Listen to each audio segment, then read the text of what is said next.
Hello, everybody, and welcome to the Scottish Socialist Party live stream in the sunshine here. Hopefully, you can all hear me loud and clear. My name is Hugh Cullen. I am the National Secretary of the Scottish Socialist Party. Hello, everybody, and welcome to the Scottish Socialist Party. I'm the National Secretary of the Scottish Socialist Party, and I am also a further education lecturer at a college in Scotland and a branch secretary of the main union for FE lecturers, EIS-FELA. This live stream is in support of a strike action, which is ongoing and encompassing most lecturers at Scotland's colleges. Not that you'd know that it is going on if you watched the debate last night on education with representatives from the main parties, or indeed the two leaders' debates that have happened on TV so far, because there has not been a mention of it. Yet despite that, lecturers from colleges across Scotland have completed at least 3 days of strike action so far, and actually we're going to hear just now that some have completed more than that. There are more days planned for next week and the weeks after, and we're also currently getting balloted on further action, which would involve not resulting students for this year until there's a resolution. We're going to hear today about the dispute, about what exactly is going on, about why exactly FE lecturers are taking this action. To help us explain that, we are very pleased to welcome John Kelly, first of all. John is the EIS-FELA National Salaries Convenor and is a lecturer at West Scotland College. We're also joined by Anne-Marie Harley. Anne-Marie is a lecturer at Forth Valley College and is the EIS-FELA branch convener there. And then we're also joined by Richie Venton. Richie is the Scottish Socialist Party's National Workplace Organiser. He is also a leading trade unionist and one of the people pulling together the Scottish Solidarity Workers Network. John, if I could start with you, I mean, obviously, guys, thanks very much for coming along today. John, if I could start with you, I joined the sector in 2017, I think it was, as a young lecturer coming in, having just completed a teaching qualification in further education. And on the one hand, I knew that I was coming into a sector that had been through, lots of cuts. I think the SNP made in their first 10 years in government 10% cuts to the FE budget. There've been lots of mergers of colleges getting sort of forced together. I know that there'd been a massive increase in staff on part-time and temporary contracts in the sector. Yeah, actually, when I came in, I was right at the tail end of EIS managing to win a bunch of, essentially sort of national standardizations across pay and things like that. I wonder if you could just sort of tell us what has happened in the sector in the last 10 years. What has the union achieved and how? Oh, and 2 seconds, I've got you on mute. There you go. Thanks, Hugh, and thanks for inviting me along here. I'll maybe focus on that. That's a good question. Anne-Marie could come in about the current dispute later on. FE had faced about 20 years prior to your time, Hugh, of local plant bargaining. Back when you were probably a whippersnapper at school, we were being battered, Anne-Marie and folk like that, over the head, local plant bargaining. And what was that all about? That had come a way back at the fag end of Thatcherism, where colleges were shoved into wee separate units. The idea being there that they could make us all more flexible, get us all to compete against each other, and it was a miserable time. We successfully campaigned to get national bargaining back, and that arrived just before you arrived on the scene, Hugh. And the benefits of national bargaining have been significant, I think. I'm speaking next week down south in the UCLU left platform, and they're still negotiating salaries at plant level, and that's so much more difficult. As soon as we get back to national bargaining, our aims were to get a common set of terms and conditions, which we didn't have. At that point, we had multiple colleges all over the place, and every one of them had a different pay scale, and every one of them had a different set of terms and conditions. So in the last 7 or 8 years, we've spent our time establishing a common pay scale, which we now have. You'll be on the same pay scale over at your college as I am and as Anne-Marie is, unless they succeed in trying to get you on an instructor grade pay scale, which Anne-Marie will fill in later on. you'll be on the same terms and conditions in terms of what your preparation time that's built in, which is essential for any sort of quality of education. Without that, we would be lost. And again, that comes back to the focus of what the current dispute's all about. And you mentioned there the casual nature and the insecure work that was in the sector. We established an agreement nationally which guarantees that after 2 years, people are made permanent. And that was a dramatic win. And this all formed part of what was called the National Working Practices Agreement, which was hard won. It was a real struggle to get that. And it came after year upon year of strike action. That's how we won that. That's how we got to that. Our sister section in the union, the ULA, have a campaigning slogan, which is "The difference is striking," when they compare different places. You know, and it's a smashing phrase when you sit and think about it. The difference between those who don't strike and those who do strike is quite striking. Because if you are organised and you are able to turn round to your employer and say, we can withdraw our labour in the interests of the people at the other end, as we are doing in this dispute, who are our students. Because if we fail to win this dispute, the whole face of further education will change. For the worse, there's no doubt about it. I think it's also worth pointing out, Hugh, that the silence which is going on at the present time is utterly disgraceful. And what we have across the country are candidates standing in an election, with very few of them putting their head above the parapet, particularly those from the SNP, because we've bombarded them, not only candidates, and there have been a few who have stuck their head above the parapet. We know they're a tight, centrally controlled party. But we also have targeted the First Minister on social media. And there's a countdown. I don't know, Anne-Marie might know what day we're on, but I think it might be day 19 or something like this of 3 weeks. 3 weeks of persistently asking every day the simple question, if I teach in a college, am I a lecturer? And our First Minister cannot or will not answer that. She's commented on the Scottish weather. She's commented on the Scottish pandemic. She's commented on Scottish rugby. She's commented on Scottish football. She's commented on everything under the sun apart from Scottish further education. And I think we need to ask the question why.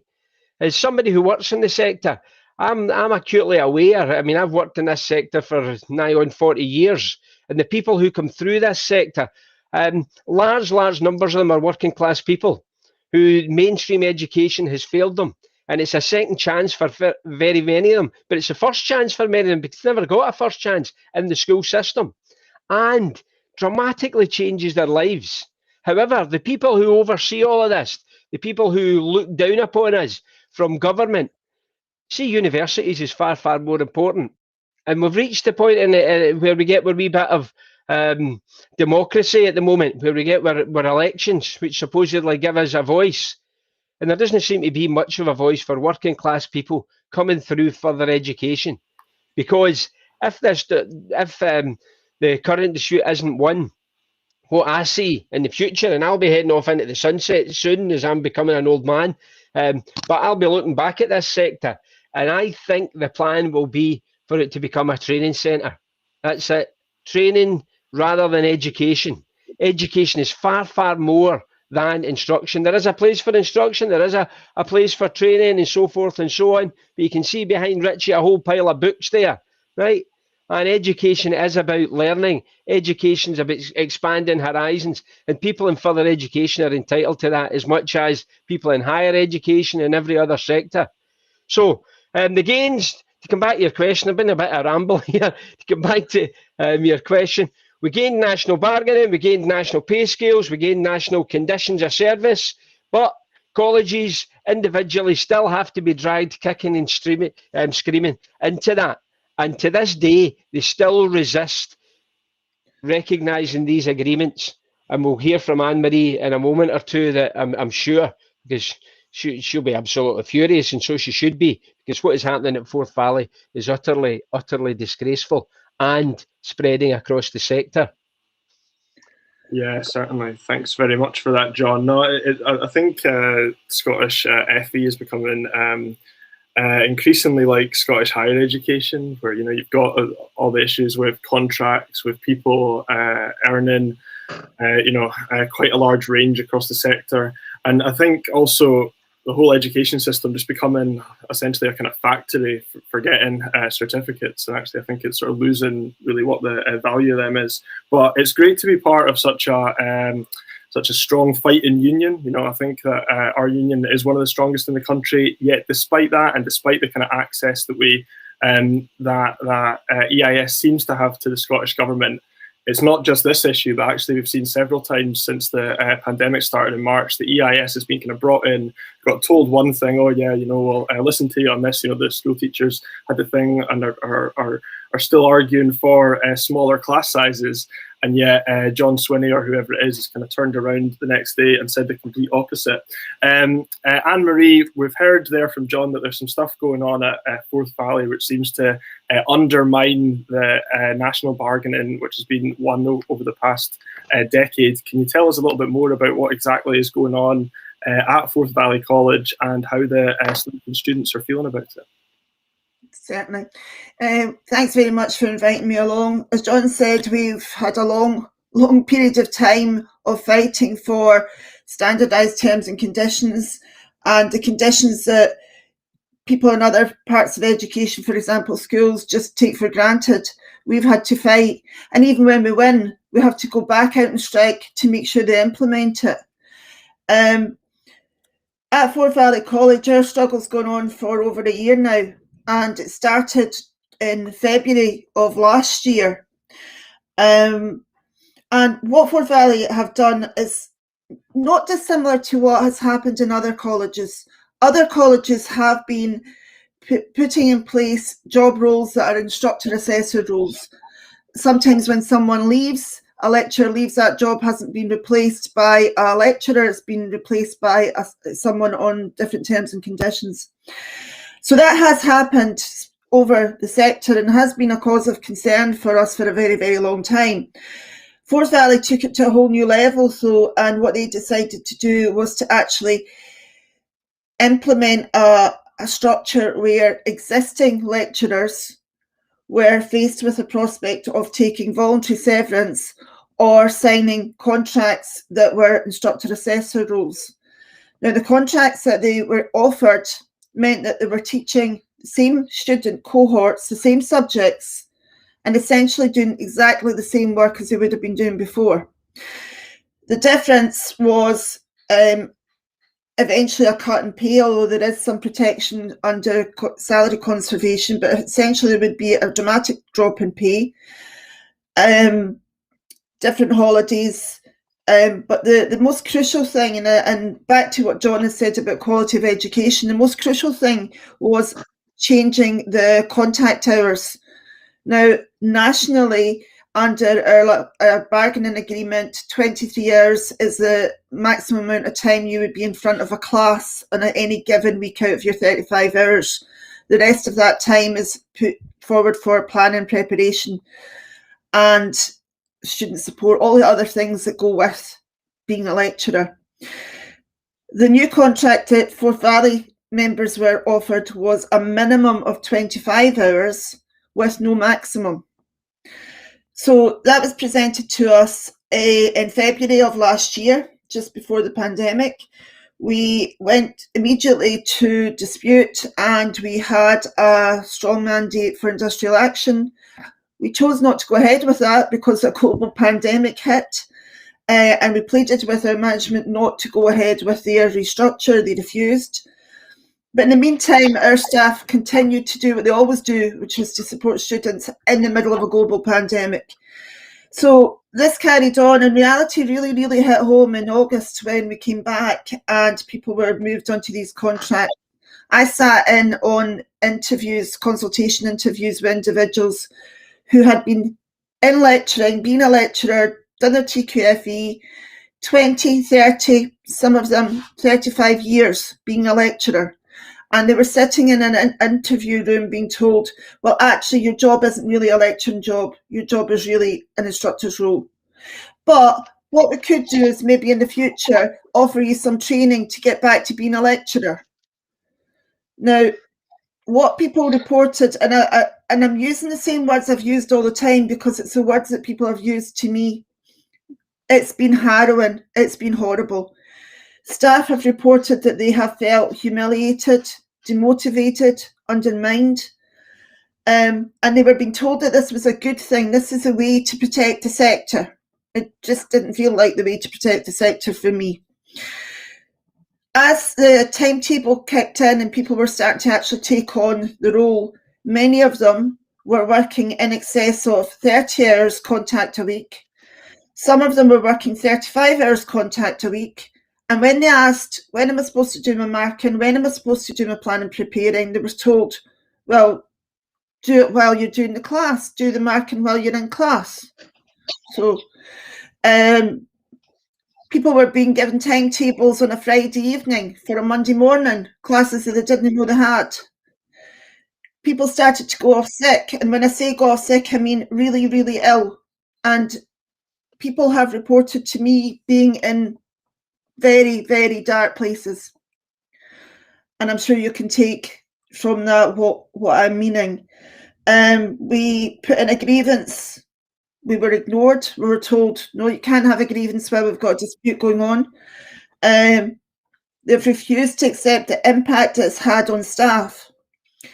We have told them the impact on staff, they haven't believed us. We told them the impact on students, they haven't believed us.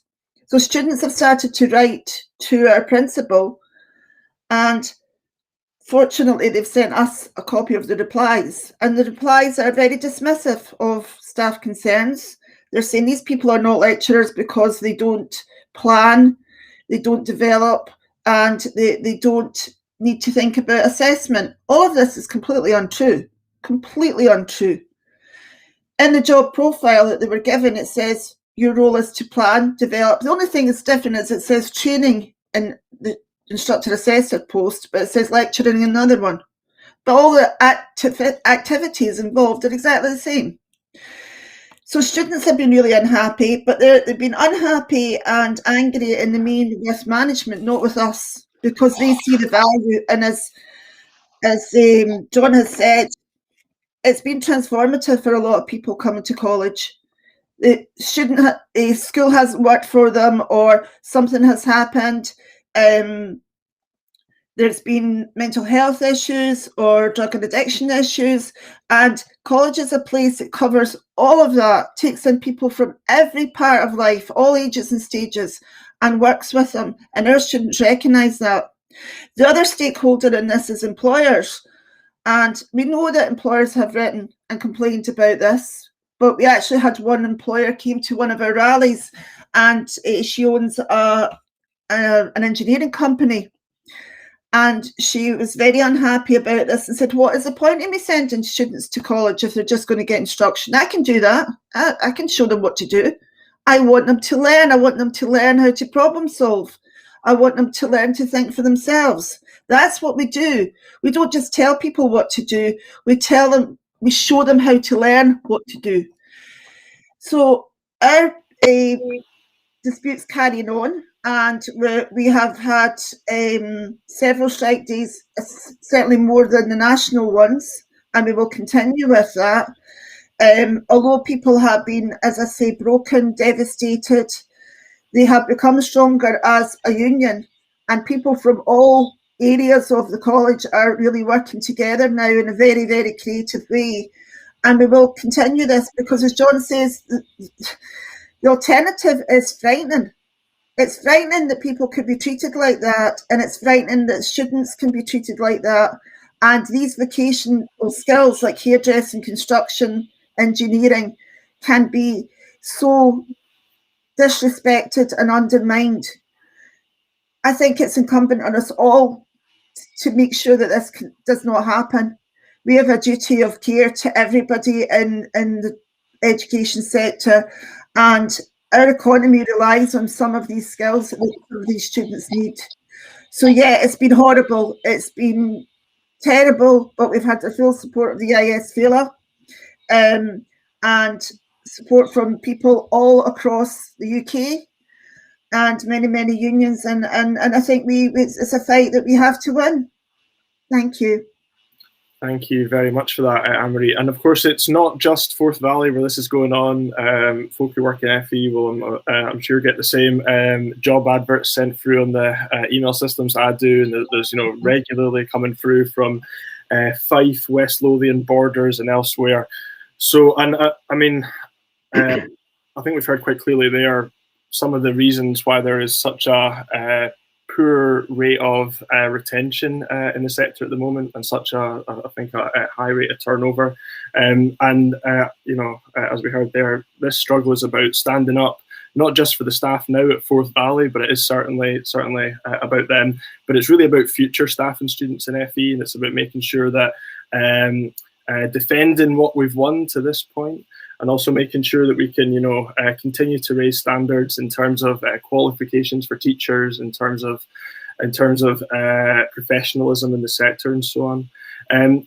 John, I wonder if you could tell us from what I understand, the negotiations which you've been leading were, first of all, hard to get the management side to come and sit down with us, and then. What has been their response to this charge that you've put on them, which has essentially been that this isn't something which is just happening at Forth Valley. This is something which we think is coming in right across the sector, and especially if we lose, will certainly come in right across the sector. Mm-hmm. Well, essentially, this is a bit cost. It is counting the beans. That's what it's all about. It's far, far cheaper to employ an instructor than it is to employ a lecturer, and that's not to demean the roles of instructors which have existed in various different ways across the sector in the past, and we fully recognise that. However, the move to replace lecturing with instructors is, they say at present there is no national plan. It probably isn't a national plan because individually colleges still struggle to come to terms with national agreements. That's, I think, at the root of a lot of this, really. That while we do have a formal structure called a National Joint Negotiating Committee, we do have a National Working Practices Agreement, but repeatedly we find colleges saying, no, that's not the way we interpret this. We interpret this differently. Hence the reason why Anne-Marie's dispute is a local dispute, and there is a local dispute running while there is a national dispute. It became a national dispute when the head of the NJNC for the employer side, Colleges Scotland, announced that he expected more of what was happening at Forth Valley to roll out across the sector. For months, they denied that we were in dispute, despite the fact that we had declared the dispute and gone through the procedures over this with them, which then led us to carry out an indicative ballot, which overwhelmingly our members across the country hugely came out in favour of threatening strike action. And as soon as that happened, they then suddenly remembered, oh, wait a minute, there is a dispute here. So they accepted there was a dispute.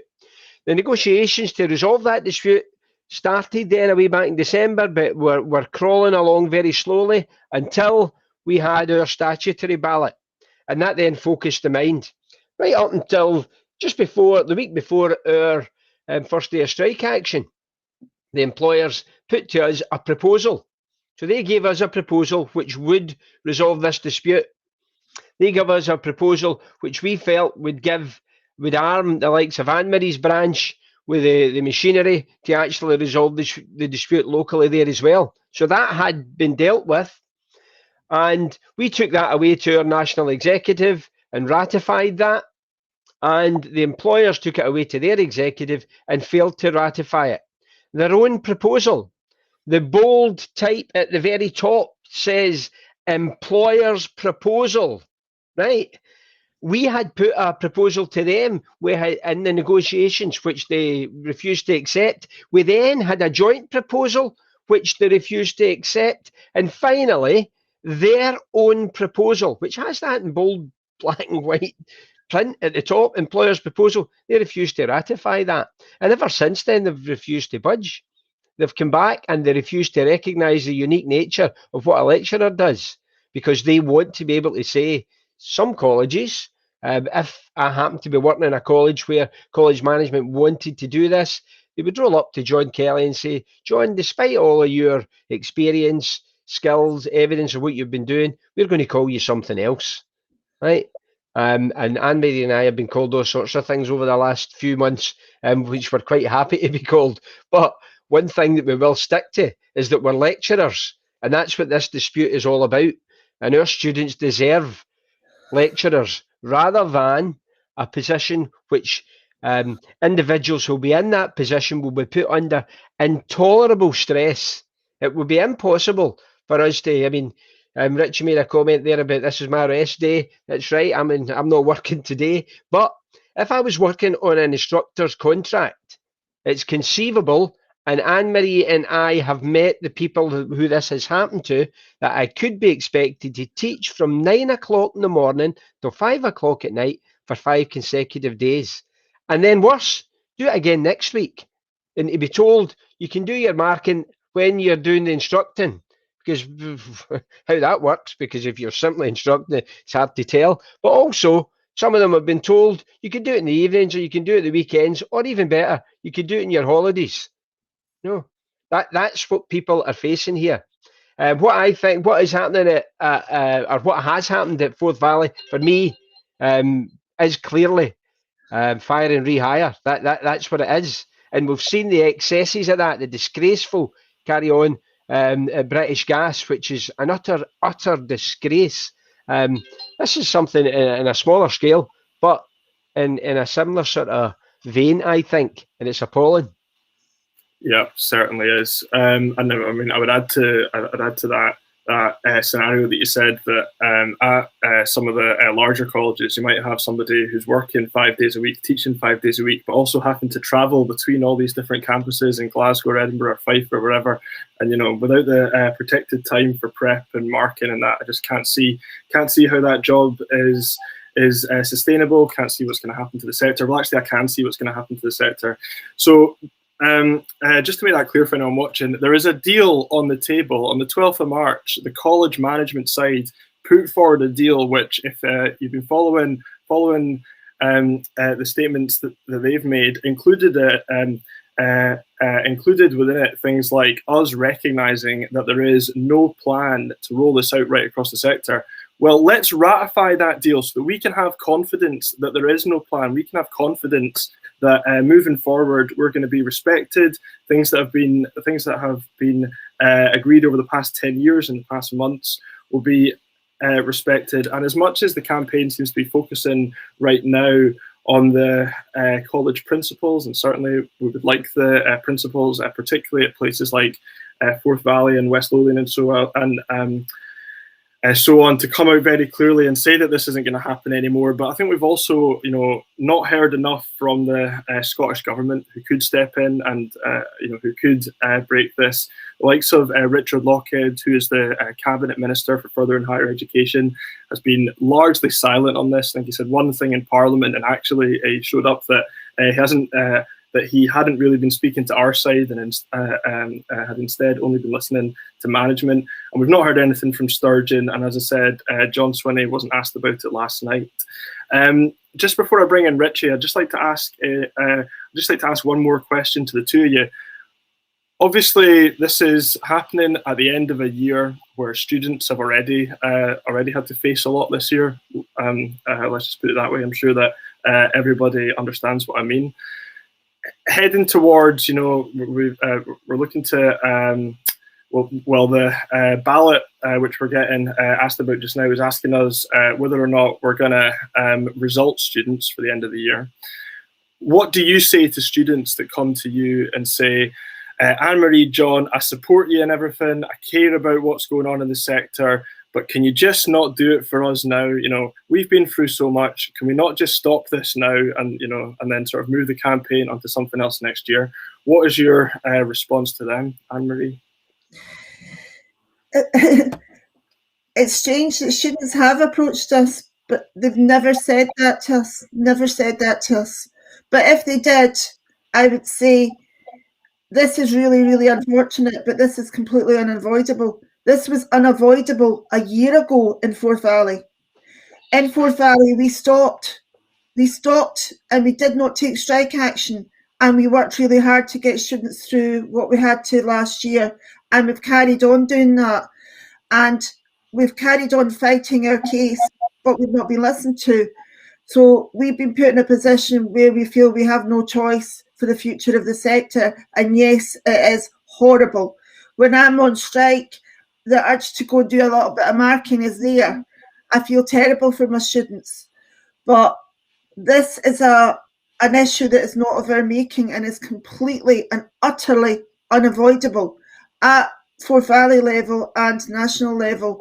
So what I do say to students, and what many of our students have done, including our own student association, has said, right, okay, they have started turning around and complaining to the people that have caused this, and complaining to principals and complaining to the government. So students should be angry. I'm angry about it, and I would ask them to complain to the principal, complain to the board of management, speak to candidates, complain to the politicians, because it's completely unavoidable. Sorry, avoidable. Yeah, absolutely. I mean, we certainly want to go back to work as soon as possible. We don't want this strike to happen next week, and the second that this deal is ratified, we will be back at work, and it's certainly not us that are holding it up. John, would you like to add anything else? Just there? Yep. I mean, one of the sad things is I've got a Facebook page, and it's called Honour the Deal, right? Now you think, goodness me, what does that mean? That was established years ago because our employers initially refused to make a payment that they had guaranteed that they would make to every lecturer in the country. And we had to take them to a tribunal over that. And needless to say, we won that tribunal, and they did have to honour that deal. Because commonly what students and members have said to us, can't we pursue them legally? We have gone down that route in the past. It takes forever. We need to point out that the genesis of this national dispute took place before the lockdown, on the day in which the lead of their side made that statement about a national rollout. That was the last face-to-face meeting we had before lockdown. Funnily enough, I contracted COVID at the end of that very week, and I was floored for about a month straight after it. Right, that's basically what happens when I go and speak to management. Very often I feel sick, but it was the case that if a student was to roll up to me and say, "Why do this just now?" If not now, when? That's got to be the question, because we've done everything to try and resolve this from a way back last March. I don't mean just March there, I mean March last year. We've done everything in our power, right up until we're on an Easter break at colleges. We asked to meet Colleges Scotland over this break. We said we would be available every single day.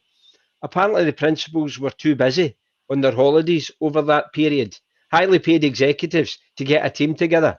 We offered a team on every single day of the Easter break, and they're unable to meet us until next week. So I would say to students, join us with campaigning, contact the candidates and ask them the question, should I be entitled to be taught by a lecturer? I think I should. What is your answer? And I would like you to ask every other candidate in your constituency that question. And of course, at Nicola Sturgeon on Twitter, ask her that question every single day. And maybe she'll finally get around to stop talking about the Scottish weather, Scottish football, Scottish rugby, Scottish bloody everything, and maybe talk a wee bit about Scottish further education, because our students deserve better. Hear, hear. Thank you very much. No, this has to end, and it has to end right now, frankly. Richie, I wonder if you could tell us what does the Scottish Socialist Party think about all this, and how does this fit into the sort of broader struggle of fighting unions, fighting back for change in workers' rights? Oh, sorry, 2 seconds. Oh, there you go. Thanks. Well, as the one person amongst the four of us who have never worked in this sector, I'd make a very simple point, first of all, that all this talk about the definition of a lecturer, you don't have to be a professor of modern linguistics to admit or recognise that somebody who prepares lessons, delivers them, assesses students' progress when they've had that lecture, should be called a lecturer. And from the point of view of the employers in further education, for me, the refusal to recognise that is pure sophistry. It's got nothing to do with the linguistics of the word. It's an attempt to join the bandwagon on the race to the bottom of the wages league. It's trying to get education on the cheap. It's an attempt to cut the wages bill in the FE sector and to get education on the cheap, to get lecturers' jobs done by support staff salaries being paid to people doing a lecturer's job. And like I said, I think that's part of a wider picture in society, where even back to the days, the dark ages of Maggie Thatcher, there's been a systematic attempt to rob wages of workers as a share of national wealth. And they've been quite successful, unfortunately. There's been a drastic transfer or transfusion of wealth away from pay to profit. And the same applies indirectly, at least, in this sector, even though it's public sector. And the other point that you've all made as lecturers in that sector, and I totally agree with, is that further education in particular is wall-to-wall working class in terms of who it's trying to provide for. I mean, if you forgive the personal aside, I'll never forget the day that my old father, at the age of 90, drove to the local FE college in Enniskillen and inquired whether there had any courses that would help him to do VAT returns and other types of bookkeeping for his other son. And that's a man who left school at the age of 10 and hardly ever went while he was there, up to the age of 10. And so it's education for working class people, including at any age. And it's also education that's critically important, in my view, when we've just lived through the last year of hell, of the plague, of the pandemic, where we need a recovery plan, what some have called a people's recovery, what I've dubbed a socialist recovery plan, based on the need of the working class majority. Because amongst many other things, the sector I represent as a trade unionist is retail. We need upskilling of retail workers to cater for things like new technology. We need the skills transfers in the likes of the energy sector, and FE colleges could play a major part in that. We need the skills, the science and the technology and the information technology and the digitization and all those other things that goes with it for a green new deal that genuinely is just and fair to the working class, so that the skills of the likes of fossil fuel workers can be transferred to clean energy production. That again requires some education and re-education in some cases, and the development of new technology and new skills, and education, including FE sector, is critical to that. And instead of that, does this strive to get education on the cheap, to education taught by people who in reality are lecturers, were being paid a support staff's salary. And I think that's an absolute scandal. But the other thing that it fits into in the wider picture of, I think John's already referred to, and that is that it's clear to me from speaking to Anne-Marie especially, that it is fire and rehire that's been used as a weapon to cheapen the labour of those who produce and deliver education in the FE sectors. Fire and rehire is the new second virus. It's spreading like a disease. We have the scandalous example where just yesterday was the deadline for the British Gas workers, the engineers, to sign up to worse new contracts, which eats into their family time, cuts their wages, makes their working day longer, and also institutes a system whereby if they miss job targets, where they're given less time to do the job in homes and repairs and so on, but if they miss job targets 3 times, they're out on their ear. They lose their job. I mean, I've dubbed them brutish gas in terms of the bosses, not British Gas. And this savagery is spreading across the country, where we had it at British Airways initially, although strike action defeated that, at least in the cabin section of British Airways. We have it in Camel Laird Shipyard in Birkenhead, that I used to be familiar with. We have it now also, for example, reported our union executive on Monday, a company in the Midlands who deliver pharmaceutical products, which is doing exactly the same to cut pay, sick pay, and other terms and conditions. And fire and rehire is the new weapon of first choice, it would appear to me, for a lot of employers. And it should be banned. It should be made absolutely illegal. And I have to say, the Scottish Government have made some, at least passing comment of condemnation when it's used regarding Scottish Gas. Why do they stand in holy silence when it comes to Forth Valley College or others in the FE sector, which they have far more remit and traction over in terms of it being part of the public sector and they're in charge of further education? It's utter hypocrisy. You can say nice warm words about a company that's carrying out brutish methods because it might sound good, it might sound correct, and it is correct to say so. But then if you do nothing about it, when it's in your own backyard that you've got some control over, it's rank hypocrisy.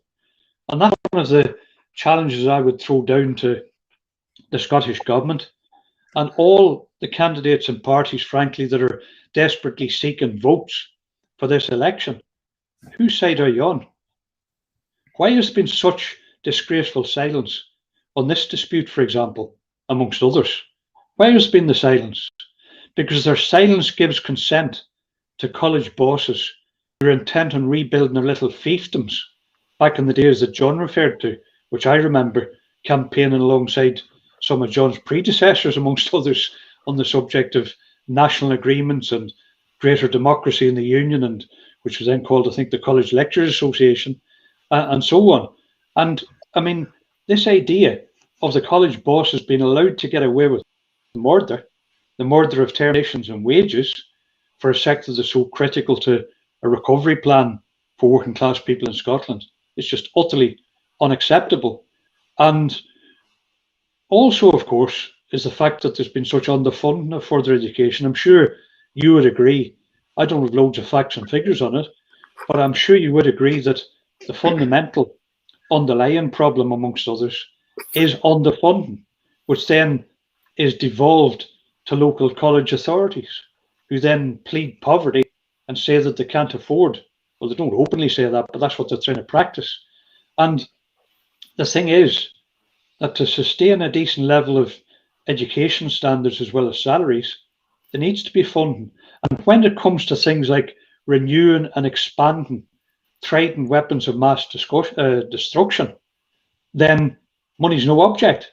But it would appear when it comes to something constructive instead of destructive, like education, money's tight. So I think the government and the different parties that are standing for election should be called out and put on the spot whose side are you on. The side of the college staff, the lecturers, the students that you provide the education to, or the side of cost-cutting, fiefdom-building college lecturers, college bosses rather, who are themselves utterly overpaid, it has to be said.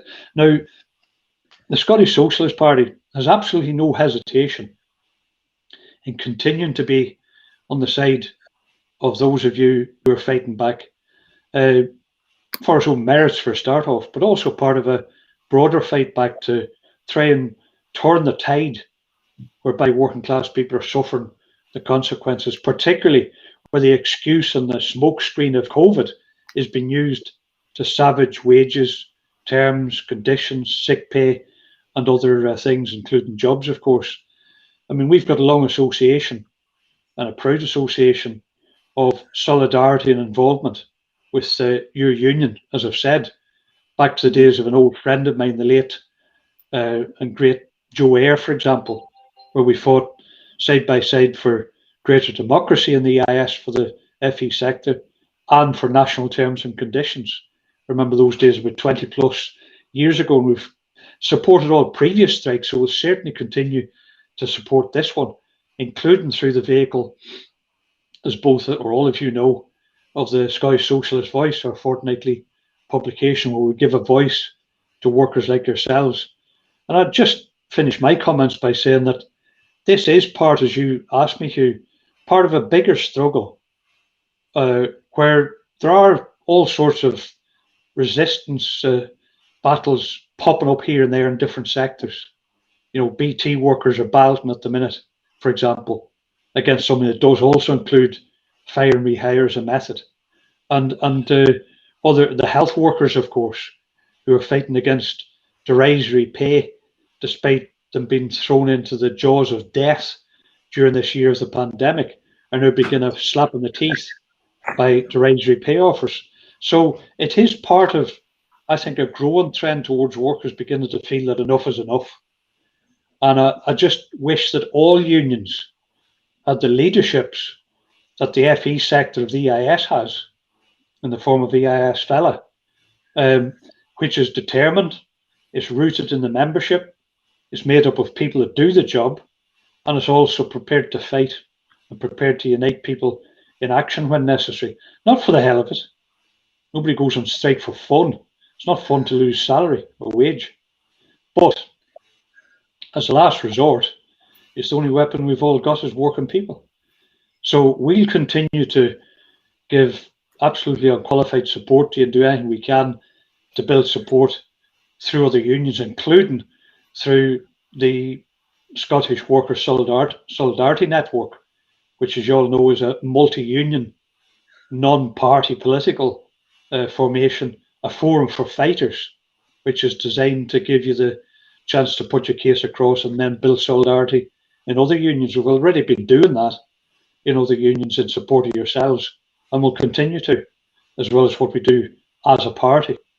So full power to you, and you need to win for the sake of the working class, including working class people of any age. If my father was alive, I'm sure he'd support you, because he wanted to. He never got a course, by the way, but they were amazed, a man of that age asking about it. But you know, for the sake of my partner, who's an FE college student now trying to go for a career change, or for the sake of my children who may need the service or whatever, then, you know, more power to you. I think you can win, by the way, because the politicians are a bit sensitive. Hit them where it hurts by hitting them when they're looking for votes, and afterwards when they're looking for popularity. Well, thank you very much for that, Richie. Now, we have kept these guys longer than we said we would, and I think they have a meeting to get off to, so we'll let them go. But just to say thank you very much for coming along, guys. Richie's absolutely right when he says that this is not fun. We would not be doing this if there was another way of protecting FE, of trying to raise standards in FE, of trying to protect workers' rights, which have already been won, and so on. Richie's also right when he says that a lot of it comes down to funding, and the Scottish Socialist Party's message on this has to be stop implementing Tory austerity through Holyrood. It has to stop now. We need to use Holyrood. We need to use the democratic mandate of the Scottish people to fight austerity, to set no cuts budgets so that we can fund properly public services like education. So on that, again, thank you very much for coming along. If you want to support the guys who are next out on strike on Tuesday, you can tweet them at the hashtag Colleges Need Lecturers. As John and others have said, write to your local candidates in the election, particularly the SNP, who have been very, very quiet on this topic.